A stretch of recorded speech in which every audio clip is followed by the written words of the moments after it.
సంబంధించినటువంటి అంశాలు కూడా రాజకీయంగా వాడుకునే ప్రయత్నం రాష్ట్రాల్లో ఉన్నటువంటి 2 ప్రభుత్వాలు చేస్తున్నాయి, లేకపోతే 2 పార్టీలు చేస్తున్నటువంటి వ్యాఖ్యలు ప్రధానంగా చేస్తున్నారు. ఇక్కడ మంత్రి కొండా సురేఖకు సంబంధించినటువంటి వార్త కనిపిస్తూ ఉంది. మంత్రి కొండా సురేఖపై క్రిమినల్ కేసు నమోదు, కేటీఆర్ పరువు నష్టం కేసులో ప్రజాప్రతినిధుల కోర్టు ఆదేశం. నిన్న ఈ అంశానికి సంబంధించి కేటీఆర్ కూడా స్పందించారు. న్యాయస్థానాలు ఈ విధంగా స్పందించడం సంతోషాన్ని వ్యక్తం చేసినటువంటి సందర్భాలు. ఎందుకంటే గతంలో కేటీఆర్పై ఆమె చేసినటువంటి వ్యాఖ్యలు ఏవైతే ఉన్నాయో, సో ఆ వ్యాఖ్యలకు సంబంధించి ఆగస్టు 21లోపు క్రిమినల్ కేసు నమోదు చేయాలని పోలీసులకు శనివారం ఆదేశించింది నాంపల్లి కోర్టు.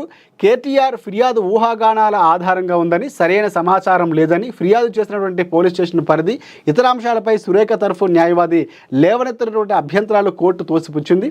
కేటీఆర్పై మంత్రి నిరాధార ఆరోపణలు చేశారన్న ఆయన తరఫు న్యాయవాది వాదనలతో ఏకీభవించింది. ఇక కేటీఆర్పై ఆధారాలు లేకుండా చేసినటువంటి నేపథ్యంలో ఈ పెన్ డ్రైవ్కు సెక్షన్ 65B సర్టిఫికేట్ అవసరమైనటువంటి వాదన ఈ దశలో అప్రస్తుతమని, అలాగే విచారణ సమయంలో చట్టపరంగా పరిశీలిస్తామని కూడా న్యాయస్థానం తెలిపింది.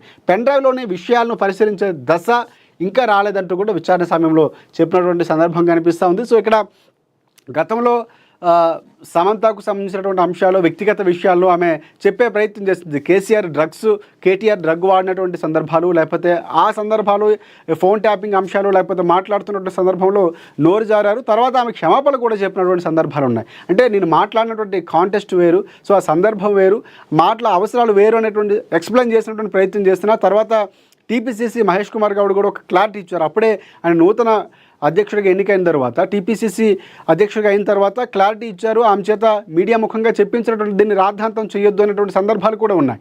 కానీ మళ్ళీ ఇదే అంశాన్ని లేవనెత్తే ప్రయత్నం చేస్తుందా అన్నటువంటి వ్యాఖ్యానం వినిపిస్తుంది. కేటీఆర్ ఏదైతే పరువు నష్టం దావా వేశారో ఆ కేసుకు సంబంధించి కూడా ఒక తీర్పు అయితే ఇచ్చినటువంటి పరిస్థితి కనిపిస్తూ ఉంది. సో జీవితాంతం జైల్లో ఉండాల్సినటువంటి పరిస్థితి కనిపిస్తుంది. ప్రజ్వల్కు ఏదైతే